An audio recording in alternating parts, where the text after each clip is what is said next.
ប្រាប់យើងបានទេហេតុអីប្រពន្ធលោកស្លាប់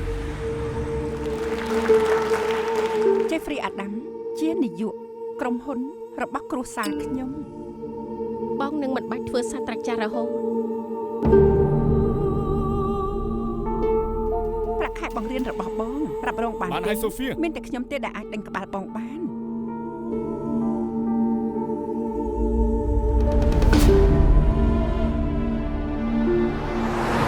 អ្នកបាត់ខ្លួនជាអ្នកណា Sophie Arani 50 ឆ្នាំរៀបការជាមួយនឹង Jeffrey Adam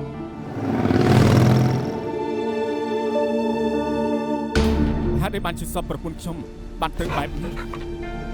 ភរិយាលោកមានស្ត្រីណាទេ នាងស្លាប់ហើយតើមែនទេ អ្នកណា បងត្រូវច្បាស់ថាវាបានផល ចុះមិនបានសពនាងបាត់បងប្រាប់ថាផែនការបងមិនឆ្លោះឆ្លួយទេ បងធ្វើបែបនេះគឺដើម្បីអូនដើម្បីពួកយើង បងបាត់ទៅណាខ្ញុំត្រូវការឲ្យជួយ អ្នកណា ជាមេធាវីផ្ទាល់ខ្លួនអូនបើមានតំណែងតំណងលួចលាក់ឬការលែងលាក់សារភាពឬមិនសារភាពជាជំរឿនរបស់បង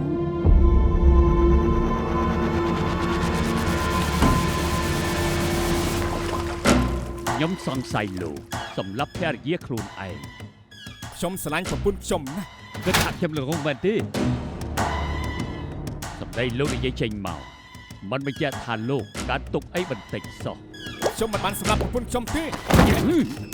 មានមនុស្សផ្សេងទៀតពាក់ព័ន្ធមកទល់ពេលនេះរកសពប្រពន្ធខ្ញុំមិនទាន់ឃើញទេព្រោះសូហ្វៀនឹងនៅរស់ នេះស្លាប់ហើយ Jeffrey ប្តីសម្លាញ់ អូវា